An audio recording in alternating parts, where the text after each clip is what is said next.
cordial bienvenida y a nuestro invitado, por supuesto, también. Adelante, Modesto. Yolanda, ¿qué tal? Muy buenos días. Pues sí, efectivamente hoy tenemos al arquitecto Juan Palomar Berea, que nos hace el honor de venir al programa. Juan, muchísimas gracias. Es un honor tenerlo en virtud de la trayectoria que Juan ha tenido como académico, como funcionario, como miembro de la Academia Nacional de Arquitectura, en fin, con intervenciones que ha tenido en la ciudad de Guadalajara. Juan, muy buenos días, ¿cómo estás? Buenos días, Modesto, muchas gracias por invitarme, Yolanda. Buenos días, me da mucho gusto estar en tu programa ahora que cumple 30 años y pues encantado de hablar sobre esta nuestra Guadalajara, que es un lugar tan querido por todos y por el que tenemos que seguir viendo para que sea cada vez un lugar mejor para toda la gente. Cuando ves Guadalajara en este momento, Juan, cuando sientes nuestra ciudad, y bueno, tú que has seguido el devenir de la ciudad, ¿qué piensas? ¿Qué es lo primero que piensas de nuestra ciudad? Bueno, yo creo que ha habido en buena parte una desorientación sobre los principios arquitectónicos y urbanos, que entre paréntesis creo que es lo mismo. El urbanismo es una parte de la arquitectura y como tal tiene que asumirse. Y desgraciadamente ha habido en su mayoría intervenciones que no son lo mejor para el tejido urbano, que no han sido lo mejor para, digamos, en los espacios comunes, para la calidad de los entornos, y pienso que habría que reflexionar profundamente sobre qué causa este declive de una ciudad que, digamos, hasta los años 70 del siglo pasado fue una ciudad ejemplar en tantos sentidos y que hemos visto declinar y hemos visto cómo la calidad de vida de los tapatíos ha bajado en virtud a esta desorientación que mencionaba y cuyas causas son múltiples, pero que quizás algunas aquí entre los tres podamos precisar más exactamente. Y bueno, la pregunta que nos hacemos quienes amamos nuestra ciudad es, ¿realmente podremos frenar esa declinación de nuestra ciudad? ¿Realmente podríamos frenarla, detenerla, hacer algo, aspectos reversibles? ¿Crees en ello? Yo creo que sí, yo creo que hay muchos aspectos en los que podemos trabajar juntos, sí, y en los que sobre todo la gente tiene que tener conciencia y no pedirlos, exigirlos. Sí. Ahí tenemos en pantalla, quienes están viendo a través de la computadora o de la televisión, pues esa mancha urbana impresionante, Modesto. Sí, estamos viendo una parte del Cerro del Cuatro, sí, efectivamente, terrible, en donde, bueno, la ciudad ya absorbió el Cerro del Cuatro y desafortunadamente fueron desarrollos irregulares que no tuvieron desde un inicio los servicios básicos y que poco a poco se han ido incorporando, y bueno, esto con un gran demérito en la calidad de vida. Veamos ahí inclusive estas manchas, estos manchones que todavía quedan, en donde el ser humano realmente ha ido destazando un poco a la naturaleza, aún mucho a la naturaleza, con el consecuente, insisto, deterioro de la calidad de vida. Y se presenta como una plaga, como una erupción cutánea, ¿no? Sí. Para estos lugares. El tema, desarrollos irregulares. Esto es dolorosísimo y creo que es coyuntural en este momento, ¿no, Juan? Sí, yo creo que habría que regresar a revisar el sexenio, particularmente de los 70, porque fue en donde comenzó una descomposición de un organismo urbano que hasta entonces tenía una razonable calidad de vida. Hay que recordar que en esos años era el pico de la explosión demográfica y de la inmigración de gente del campo, sobre todo a la ciudad. También se produjo una gran corrupción en todo el tema ejidal, que estos factores reunidos hicieron que se produjeran grandes extensiones urbanas irregulares, como decía Modesto, en donde no hay servicios, en donde la urbanización es totalmente improvisada y en donde es muy complicado introducir esos servicios que se ha ido haciendo, pero ha representado una merma muy importante en los ingresos de las ciudades que antes se dedicaban a cuidar la mancha ya consolidada. O sea, es carísimo introducir los servicios en zonas que están mal trazadas, que están mal, digamos, pensadas respecto a al relevo urbano, como el Cerro del Cuatro, respecto a los posibles servicios.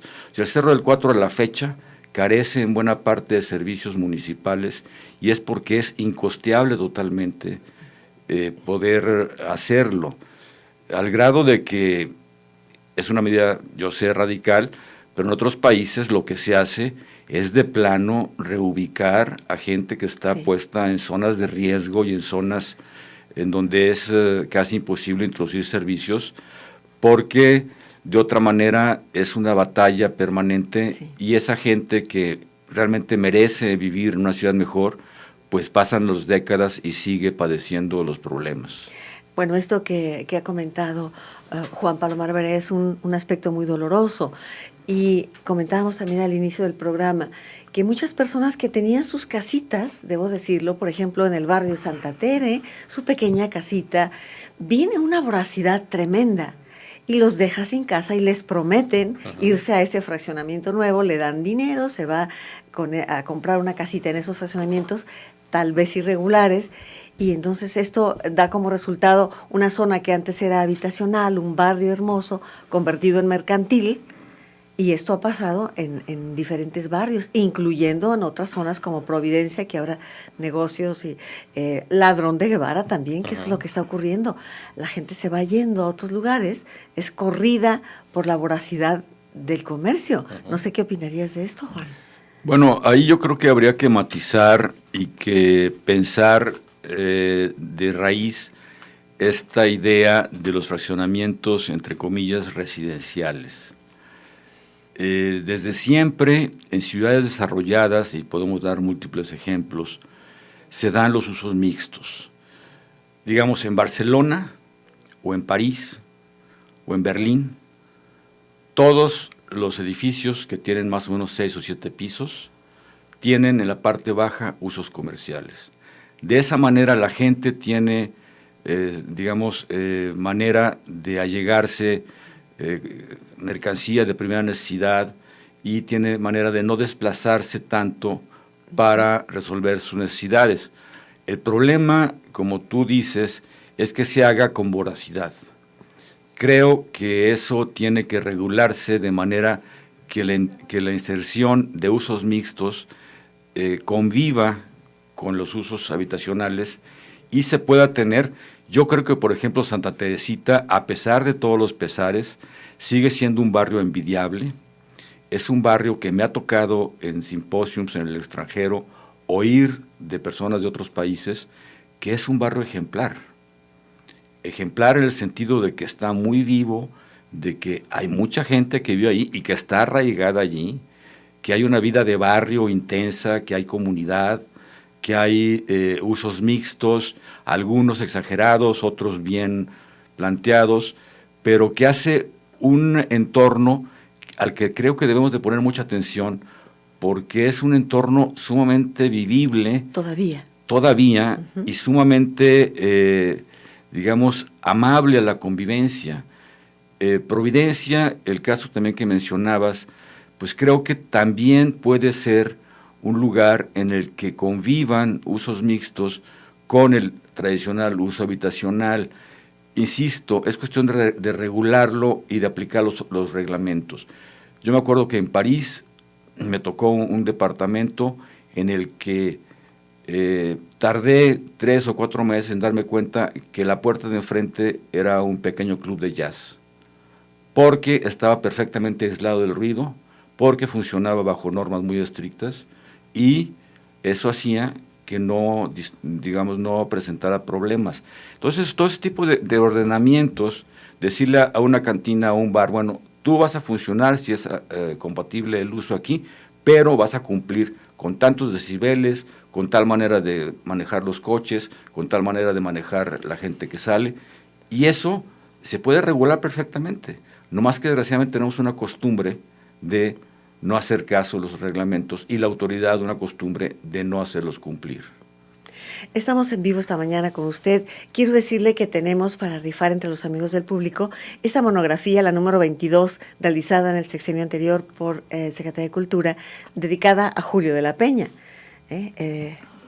nuestro admirado, respetado, una gran figura, Julio de la Peña, que estuviera en los primeros años del programa participando con nosotros, colaborando, que llegaba con sus lentes y su camisa a cuadros, siempre en una actitud positiva, amante de nuestra ciudad. Hoy rifamos para usted esta monografía de Julio de la Peña, si le parece, aquí en su programa 3030-5326, 3030-5328, para que usted participe, y también 01800-08-78817 y se lleve a casa esta monografía. ¿Todavía se consiguen, Modesto? Sí, todavía en las librerías de la Secretaría de Cultura. Una está exactamente en el Exconvento del Carmen, ahí pueden adquirirlas. Sí, hemos comentado en varias ocasiones de esta excelente iniciativa de esa librería de los jaliscienses, pero lamentablemente creo que se está desaprovechando esta gran oportunidad. Habría que abrirla los domingos, que viene la gente a caminar en la vía recreativa, y es una pena que esté cerrada. A veces llegas y preguntas por un libro y, bueno, en lugar de darle actividad y tener cada semana a un jalisciense firmando libros, platicando con la gente, ¿no?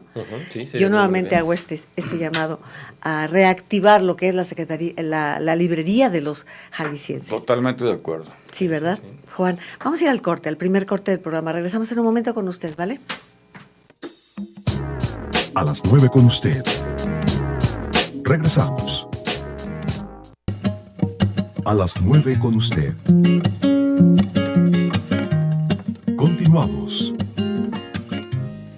Continuamos con usted aquí en su programa A las 9 con usted. Continuamos luego de 30 años, continuamos con entusiasmo, que me encanta la palabra, me encanta subrayar, que es enteos, endiosamiento por lo que haces, pasión por lo que haces, y la arquitectura y el urbanismo también debe provocarnos. El amor a la ciudad debe ser activo, una orientación productiva de la ciudad, ¿no? Así Modesto. Es, sí, y claro, ahora estamos de manteles largos. Juan Palomar Berea con nosotros, me encanta. Le decía que yo admiro muchísimo también su trabajo periodístico, su forma de escribir, sus columnas tan agudas, tan acertadas, Juan.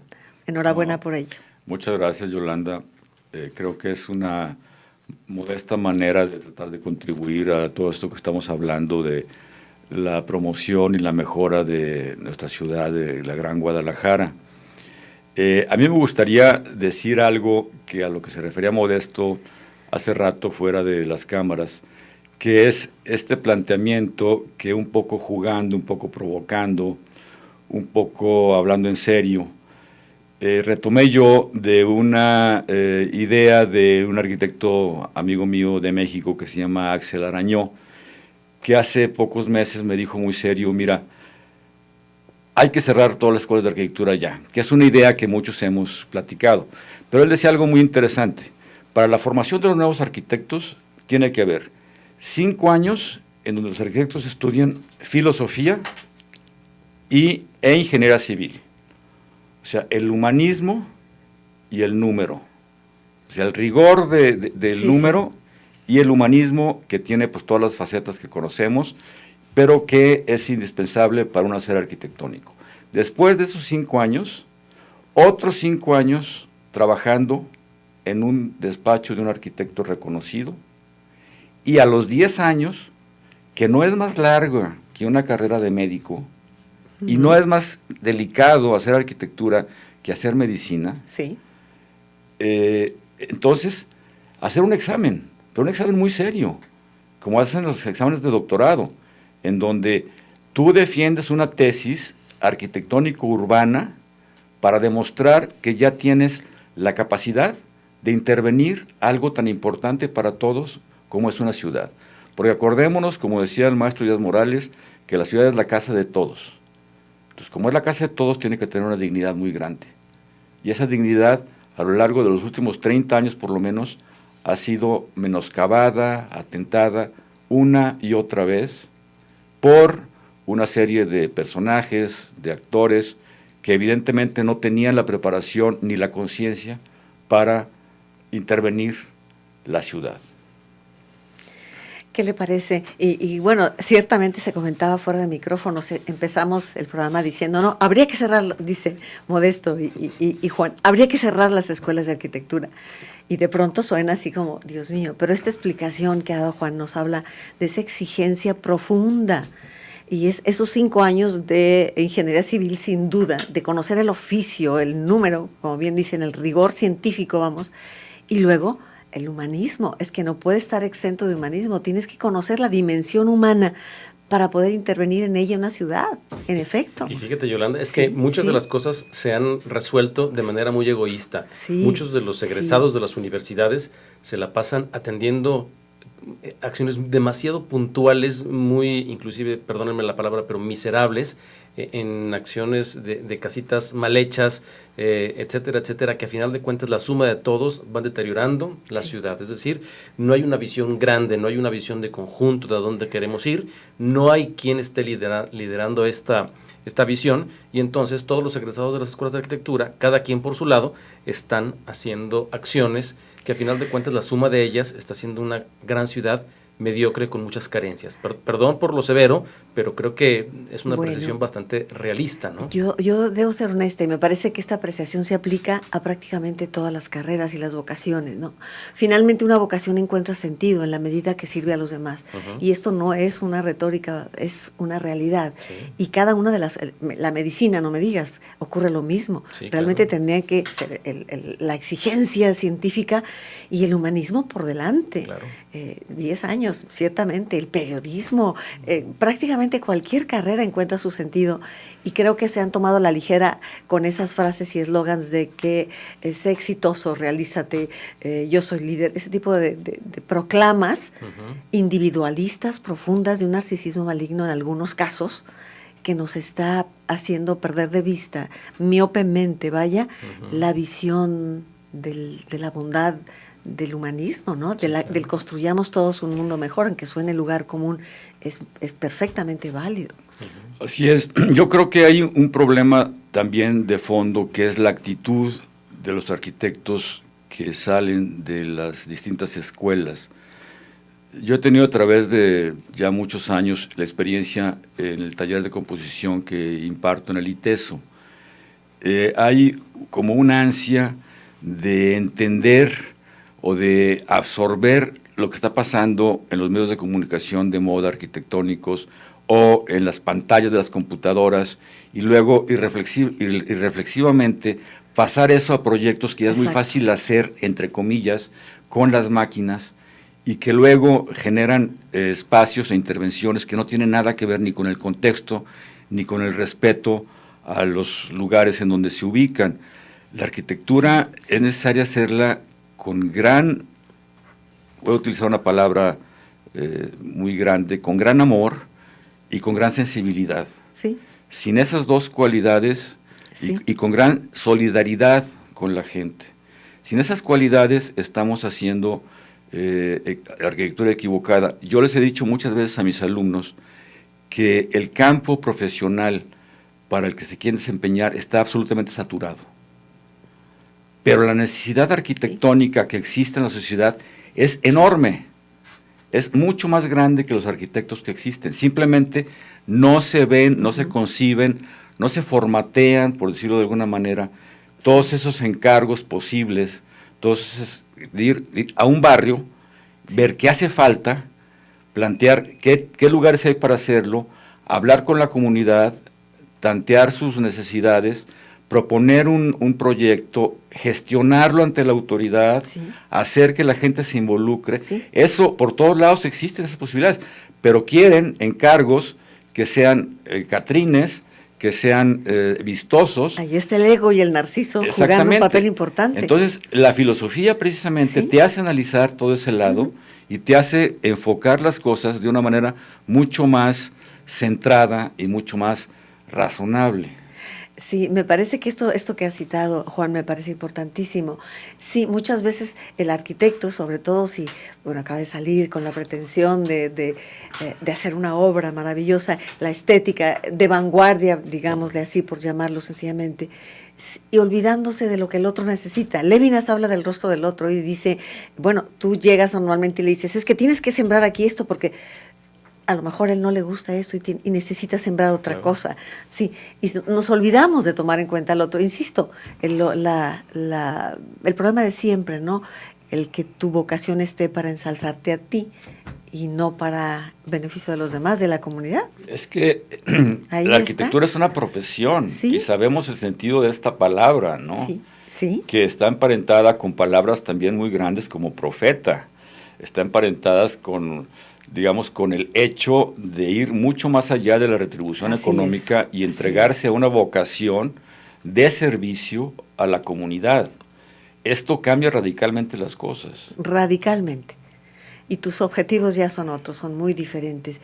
Que por añadidura se te dé una vida digna, un patrimonio al que tienes derecho, eso está muy bien. Pero no pueden ser esos los objetivos de una vocación. Quiero insistir en ello. Y aquí la parte del humanismo, cuando hablaban, cerremos las universidades en sentido figurado, pero como lo has explicado, Juan, habría que empezar por volver al humanismo, ¿no? Claro. Y al Profundamente. rigor. Al rigor, sí, sí, sí. Sí, Yolanda, Modesto. Yo aquí quiero comentar algo muy importante, que es precisamente que en muchas escuelas de arquitectura a los alumnos se les enseña a ser criticones, no necesariamente a ser críticos de la arquitectura.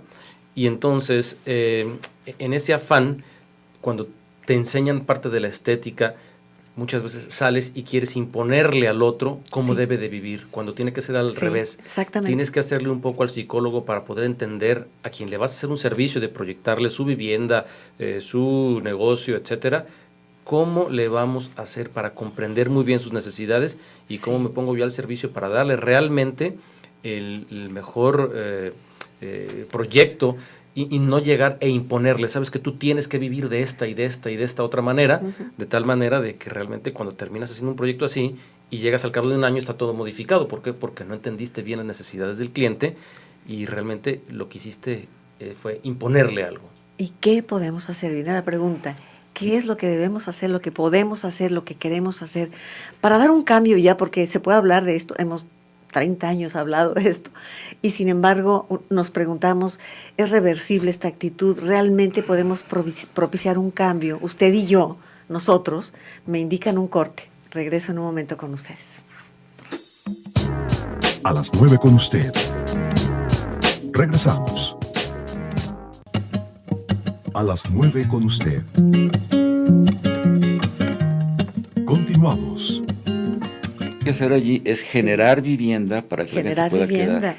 Pues aquí sigue el programa, estamos en el corte, seguimos conversando, muy comprometidos, lo sé, porque conozco a Modesto, a Juan, su servidora, muy comprometidos con lo que es nuestra ciudad. ¿Cómo se puede amar lo que no conoces, lo que no defiendes, lo que no te responsabilizas de, ¿no? Entonces, pues estamos preocupados por la ciudad. La pregunta, y hablábamos también de estar viendo hacia atrás y diciendo fulano, la culpa. No, la pregunta es ¿qué hacemos ahorita para defender la ciudad, para realmente lograr una ciudad de una dimensión humana más positiva, Juan? Mira, hay un aspecto que me gustaría mencionar y que me parece central para el devenir arquitectónico, que es este divorcio entre lo que llaman urbanismo y la arquitectura. Sí.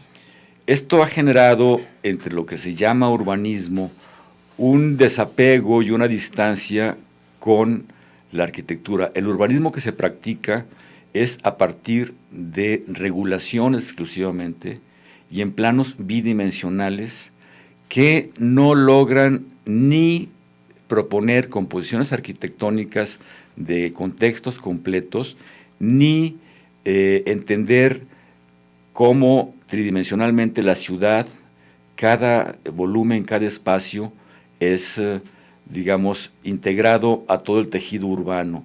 Parece un recurso ahora en esta época tan cibernética, pero en las grandes ciudades existen unas enormes maquetas en donde tú llegas como arquitecto o como desarrollador de una zona y tú pones ahí lo que piensas hacer y una serie de expertos, de arquitectos, evalúan qué tanto impacto, aparte de muchos documentos, muchos estudios, pero hay que entender que la ciudad es materia de la arquitectura y que parte de la arquitectura es el urbanismo.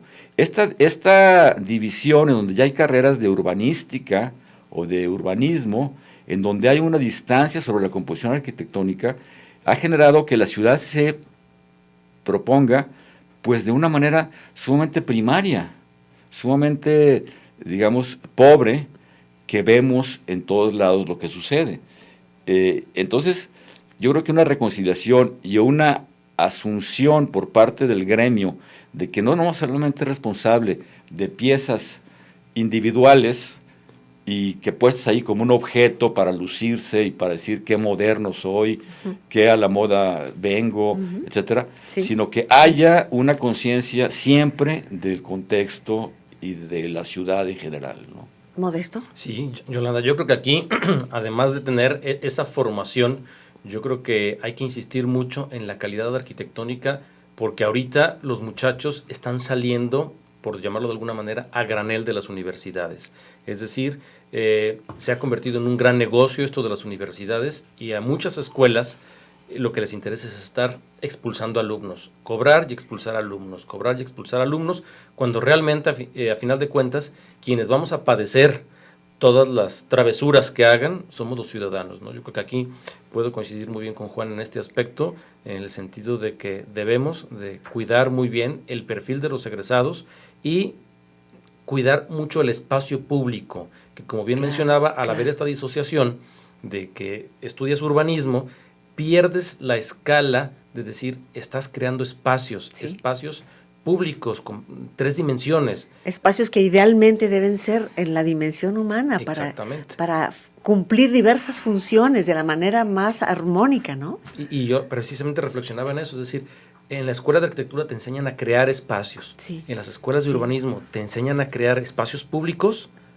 te enseñan a ver cómo se ven las calles desde perspectiva, cómo se ven los edificios desde arriba de una colina, desde un parque, desde la azotea de tu casa, desde el frente de tu casa, cómo se ven.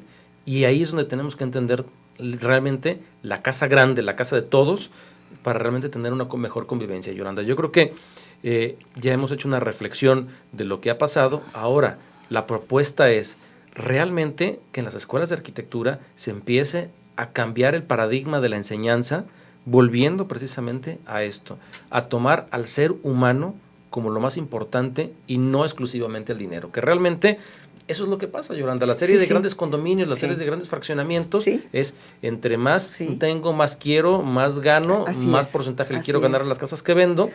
¿Y a costa de qué? De hacer los espacios más reducidos, porque hemos de reconocer de que inclusive ya hay viviendas que se están proponiendo de 48 metros, Juan, lo ha sabido. Y bueno, yo quiero saber quién vive en 48 metros, si no se va a suicidar, o si no se va a volver loco, o qué va a suceder, ¿no? Y realmente lo están queriendo suplir diciendo, lo que no te doy adentro de tu casa, te lo doy afuera como equipamiento. Sí, cómo no, gracias por participar, les diría yo. Oye, pues ya realmente vamos a ser como los japoneses, ¿no? Que se meten en una cabina de 60 por 60 por 2 metros para dormir. Un ataúd. Y un ataúd literalmente, y pues amanecemos al día siguiente, ¿no? Entonces, ante esto, no es que esté quejándome y a lo mejor el mundo va para allá, pero hay una parte de nosotros que se resiste y que quiere vivir pues con un poquito más de poesía, por llamarlo de alguna manera, como lo decía Morales, me acuerdo muy bien que decía, sean poetas y hagan lo que quieran. Bueno, pues vivir adentro de un ataúd para mí no tiene mucha poesía, menos de que esté un poco deprimido. Es que esta lógica de poder y dinero te conduce generalmente justamente a esa necrofilia del vivir, ¿no? Finalmente, y estamos cambiando la lógica del poder y el dinero, está ahí, imperando, enseñorándose con lo que es la realidad humana, en lugar de la lógica del hombre y su dimensión y la poesía y la estética incluso. Y yo creo que hay un equilibrio. Por supuesto. Mira, yo me gustaría abordar un tema que creo que es muy delicado, pero creo que es necesario abordarlo, si se piensa de fondo en las necesidades de la ciudad. Modesto y yo hemos tenido amables diferencias en este aspecto a lo largo del tiempo, pero yo creo que es indispensable repoblar y densificar las zonas centrales de Guadalajara que están gradualmente siendo abandonadas y que eso está provocando una destrucción patrimonial y un empobrecimiento de los entornos ya consolidados. Y eso se combate haciendo más densa la ciudad, porque no se puede hacer vivienda unifamiliar, una vez más, en lugares cuyo precio por metro cuadrado es excesivo. Entonces, ¿qué hay que hacer? Repartir el precio del terreno, que no podemos cambiar, entre varias unidades arquitectónicas, y hacer y animarnos a enfrentarlo, que Guadalajara, después de ser por muchos años, inclusive siglos, una ciudad de 2 pisos máximo, de 3 en ciertos casos, que puede ser una ciudad de 6 pisos. Fíjate. Repito, París tiene 7 pisos parejo y no pasa nada, al revés, es de una intensidad urbana y de una convivialidad impresionantes. Entonces, ¿por qué nosotros tenemos que amarrarnos a un paradigma que ya quedó absolutamente rebasado y cuya salida está en poder ir densificando estos lugares selectivamente, con mucho cuidado, cuidando el patrimonio, cuidando los entornos, pero creo que es un punto de partida indispensable. Creo que ahora ya hay, por parte sobre todo de las generaciones más nuevas, una necesidad de volver al centro. Hay una cantidad enorme de muchachos que quisieran vivir en la zona de Lafayette, en la colonia americana, en Santa Teresita inclusive, Sí. En la Capilla de Jesús, porque ya se dieron cuenta que la vida en lo que llaman cotos, es de un empobrecimiento impresionante y además aburridísimo, y además les cuesta carísimo el transporte, etcétera. Entonces, ¿qué pasa con los muchachos? Que no encuentran oferta en donde vivir. Hay que dársela. Hay que revivir el centro y hay que revivir las colonias tradicionales, pero de una manera inteligente, factible, inteligente.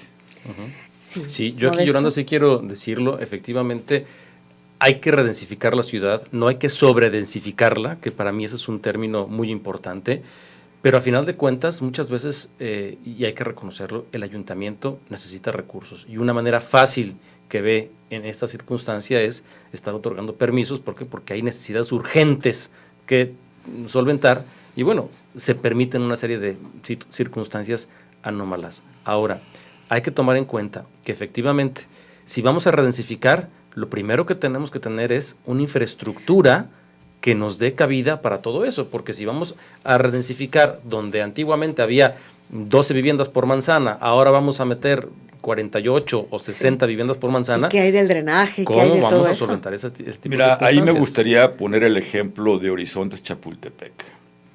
Horizontes Chapultepec obtuvo un permiso, una licencia que me parece absolutamente excesiva, en donde se pasaron, creo, en volumen y en densidad, buscando obviamente el provecho económico. Y había muchísima gente que estaba verdaderamente aterrorizada, porque decía que el drenaje se iba a desbordar, que el agua se iba a acabar y que los coches no iban a caber. Bueno, quiero decir que ahora está ocupada, creo que el 85%, y no pasa nada. ¿O no ha pasado nada? No pasa nada. O sea, ya está comprobado después de 2 años de que eso está funcionando, que ni se desbordó el drenaje, ni se hizo imposible transitar ni en coche ni a pie, ni se acabó el agua. O sea, yo creo que son fantasmas que hay que ir desarmando, porque hay una técnica que te dice, a ver, el colector cabe o no cabe los desechos de tal edificio, el agua da o no da, y te da la factibilidad, y si no, no te la dan. Ahora, Juan, ciertamente esta zona de Chapultepec está focalizada para cantidad de personas que quieren hacer negocio allí. Yo hablaría de densificar y dar cabida a lugares como el centro de la ciudad, que en la noche es una boca de lobo y que nadie vive ahí. O sea, todo el mundo se va a Chapultepec, todo el mundo se va. Esa zona ya está socializada, vamos, esta es una zona de primerísimo nivel. Y yo estaría hablando a mirar, si realmente se quiere hacer esto, esos edificios vacíos, enormes, a mirar hacia allá también. Porque bueno, si todo el mundo queremos estar ahí en Chapultepec. Sí, fíjate que eso hay una es obvio. propuesta que hicimos desde hace mucho tiempo, que hay muchos edificios por la zona que son de oficinas y que ya no se ocupan. ¿Por qué? Porque los requerimientos de las oficinas y las pretensiones de las gentes que tienen oficinas los hacen emigrar a otras zonas. Esos edificios se podrán convertir en vivienda muy fácilmente. Toda esa zona, digamos, ya en la noche, porque yo vivo por allí, lo experimento diario, tú ves gente que pasea con su perro, señoras con su cochecito para los niños, parejas que pasean. Ya está cambiando la vida de por allí, nomás que a lo mejor no nos hemos dado cuenta. ¿Te refieres a la zona de Chapultepec? Sí, bueno, eso es un hecho que está cambiando. No, pero es que eso no pasaba hace 5 o 7 años.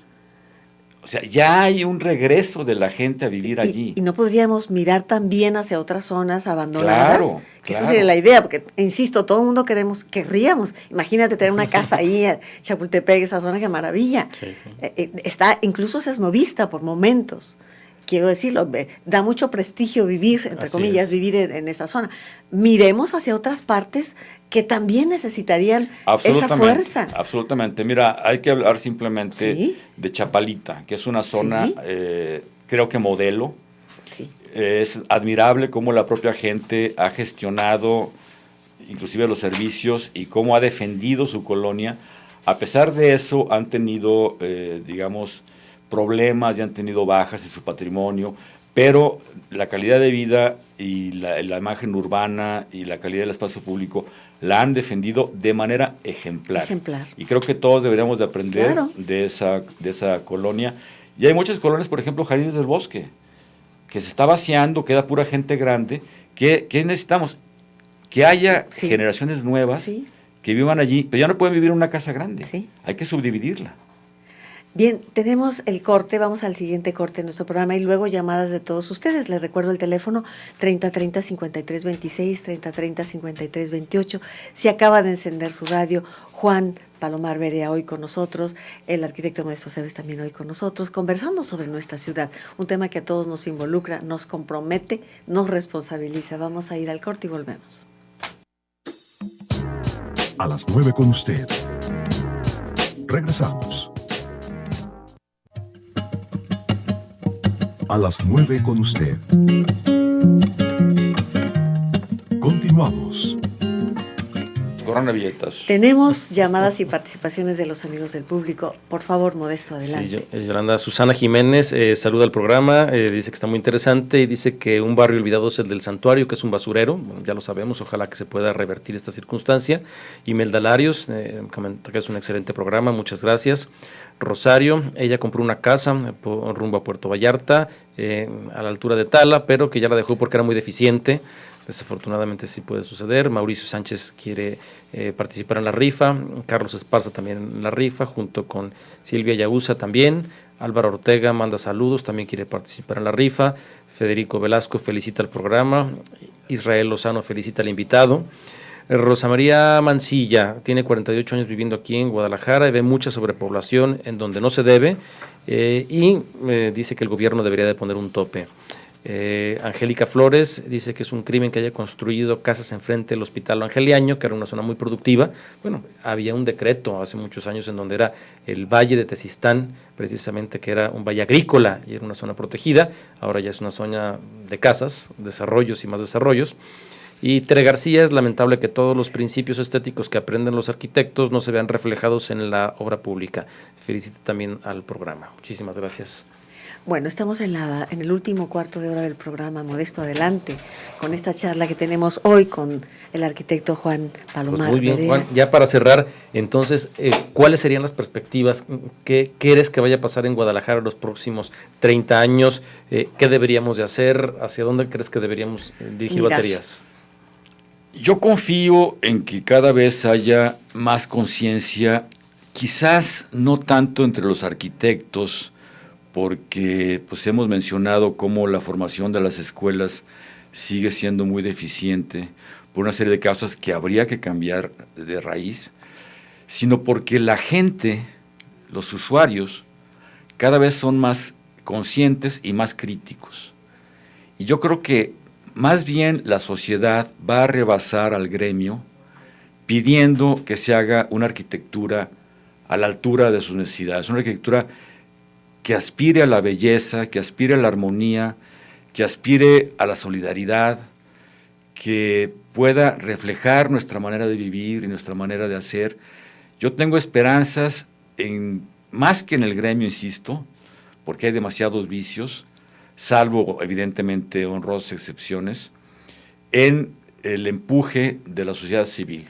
Por ejemplo, y vuelvo a Chapalita, su mesa directiva de colonos están haciendo un trabajo que me parece muy interesante. Y para irnos al oriente de la ciudad, pienso, por ejemplo, en la hermosa Provincia, que es un barrio en que con sus bemoles, que Sí. habría que comentar en otra ocasión más larga, pero tienen manteniendo su colonia de una manera absolutamente ejemplar. Así se pueden formar núcleos en el Santuario, en Analco, en Santa Teresita, en San Felipe de Jesús, en Talpita, en donde quiera, en donde la gente misma cuide sus fraccionamientos, sus barrios, y en donde convoque arquitectos realmente comprometidos, como es el caso de Chapalita, quiero decirlo, que vean lo que se puede hacer, lo que no se puede hacer, y sean enérgicos. Sí. Sintetizando, sería organización social, organización cívica, organización de los mismos colonos, haciéndose cargo de lo suyo. Así es, no como, digamos, no separados no del Estado de sustituyendo al Derecho. gobierno, sí, claro, sino colaborando con el gobierno y con las vías legales, las normativas, pero sí hay muchísimo que se puede hacer y que la gente tiene en sus manos no pedir, exigir que la ciudad sea mejor y que sea digna y que sea a la altura de sus vidas. Modesto. Sí, Yolanda, yo creo que eso es muy importante y bueno, en algunos casos hemos visto cómo la gente tiene que hacer las cosas en virtud de que muchas veces el ayuntamiento no puede dar los servicios, pero yo creo que aquí tiene que haber ese maridaje en donde realmente no se dupliquen funciones. Si hay alguien que lo tiene que hacer y es el ayuntamiento, pedirle que realmente esté al pendiente de que tengamos áreas jardinadas, que tengamos monumentos. Fuentes funcionando. Fuentes funcionando, efectivamente, que hay que reconocerlo porque desafortunadamente hay tantos monumentos en mal estado, tantas fuentes que no funcionan, parques que les falta un mantenimiento considerable. Bueno, Yolanda. ¿Y qué hacer con esa voracidad de las inmobiliarias, con ese que avientan 30 cajitas, palomares, etcétera? Me refiero a las medidas antihumanas, vaya. Sí, yo creo que aquí lo que tiene que ver es la política del gobierno tiene que cambiar. ¿Por qué? Porque efectivamente hay una serie de subsidios, una serie de inducciones que el mismo gobierno propicia y que a final de cuentas también la chamba del gobierno es que todo el mundo tenga casa, ¿no? Entonces a final de cuentas dicen, pues que todo el mundo tenga casa, pues mételos en donde se pueda y voy a subsidiar ese tipo de vivienda mínima. Sí. Y bueno, pues Juan, no sé si quieres comentar algo. Sí, yo creo que es importante decir que eso ha cambiado porque se les revirtió tanto al gobierno como a las compañías que se dedicaban a hacer vivienda masiva y muchas veces inhumana. Desde los primeros días del gobierno, el presidente Peña Nieto directamente dio la instrucción de que se acabó la dispersión urbana, de que se acabaron esas reservas a 30 y 40 kilómetros de las ciudades, en donde hacían estas casas hacinadas y sin servicios y sin conexiones, y que se regresaba a las ciudades. Los promotores se quedaron azorados, varias compañías de las muy grandes quebraron, porque tenían grandes reservas de tierra ya para especular en zonas muy lejanas. Y ahora el problema es que las ciudades no están preparadas para absorber esas cantidades de vivienda. Entonces es una lucha a contrarreloj, a encontrar maneras. El ayuntamiento lo está haciendo. Tiene 13 desarrollos actualmente en donde está densificando, no conozco los proyectos, pero está densificando ciertos barrios para realmente seguir ese lineamiento, que es un cambio fundamental en una política que se siguió durante decenios y que ahora, digamos, creo que afortunadamente hay una instrucción, y esta política federal viene del sexenio pasado, en donde se empezaron a hacer una cosa que se llamaba desarrollos urbanos integrales y sustentables, y esa política que hizo un grupo de gentes el sexenio pasado, se ha continuado afortunadamente en este sexenio, y creo que es una de las grandes medidas, de las grandes políticas que van a redundar, después de los ajustes y los problemas, en mejores ciudades. Nos quedan 5 minutos de programa. Yolanda, tenemos más llamadas también. David López es presidente de Colonos de las Nueve Esquinas. Dice que no se puede redensificar mientras no se detonen las economías dormidas para generar empleos en el centro. Felicite también del programa, Yolanda. Muchas gracias. Y bueno, yo creo que sí, efectivamente, estamos de acuerdo en que las ciudades se tienen que redensificar, eso es un hecho, pero cuidando, como decíamos, la calidad de vida y que realmente las viviendas mínimas, que desafortunadamente tienen que ponerle número a los metros cuadrados, den una calidad de vida que realmente no hagan que la gente se vuelva loca, que no, hay una psicología de vivir en un espacio encerrado. Eso es entendible, que le pregunten a cualquier psicólogo si te encierran en una celda pequeña, ¿qué vas a sentir? Claro. Y bueno, cuando se va a hacer esa redensificación, insisto, garantizar que el equipamiento urbano va a estar adecuado para recibir esos nuevos desarrollos. Eso... ¿Es la opción por la dimensión humana? Sí, claro. En todos los sentidos. ¿Te parece si tomas una papeleta? Claro que sí, pues le pediría yo a Juan para que la tome. Juan, para que se lleve Julio de la Peña esta monografía de arquitectos del siglo XX. ¿Quién es? Es el señor Federico Velasco. Muy bien. Federico Velasco se lleva esta monografía de arquitectos del siglo XX, Julio de la Peña. Gracias. Y decirles que pueden pasar a recogerla a partir de este momento aquí a su casa. Es Rojas González 155, esquina con Avenida México. Puede pasar con la identificación y se lleva esta monografía de Julio de la Peña. Enhorabuena por ello. Vamos a cerrar el programa.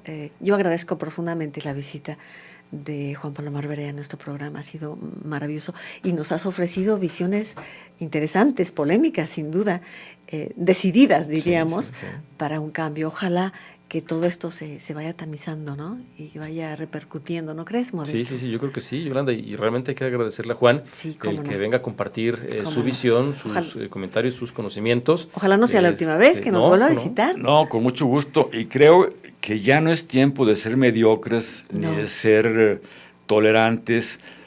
Tenemos un tiempo limitado, todos lo sabemos, sobre la Tierra, y no tenemos por qué estar soportando una ciudad degradada, llena de espectaculares, llena de basura, llena de mala arquitectura, de árboles talados. O sea, ya estuvo bueno, nomás tenemos una vida sobre este planeta. Entonces, ¿por qué nos tenemos que resignar que en beneficio de unos cuantos que buscan un provecho económico, todos los demás vivamos con una baja calidad de vida? ¿Por qué? Entonces yo creo que hay que ser directos, inclusive polémicos, combativos, para lograr que la ciudad mejore, pero no dentro de 20 años, hoy. Nuestro reto es hoy, es nuestra ciudad, nuestro reto es hoy, ahora. ¿Modesto? Sí, Yolanda, yo creo que aquí, como bien coincido con Juan absolutamente, yo creo que deberemos como sociedad hacer una campaña de quien se anuncie en un anuncio espectacular, no habrá que comprarle. Para ver si se dejan de anunciar en anuncios espectaculares. Yo creo que la sociedad, ahora los jóvenes que están tan de moda, podrán inducir algún tipo de esta circunstancia, porque realmente, si esa es la dinámica, te anuncias y entre más te anuncias, más te compro, bueno, entonces vamos haciéndolo al revés, ¿verdad? Al revés, quien se anuncia no le compro a ver qué pasa. Desde los políticos. Ándale. Me parece muy bien la propuesta. Exactamente. Y bueno, también un llamado a la organización. Hubo una época en que había pues la junta de vecinos en diferentes colonias, de pronto dejaron de funcionar. Este es otro tema importante. Aquí mismo en la Dona de Guevara hubo una época de la junta activa y de pronto vienen movimientos y vienen intereses y yo creo que es importante que cada barrio, que cada lugar, que cada colonia tenga su junta vecinal activa y comprometida. Por hoy es todo, amigos nuestros. Gracias por habernos acompañado.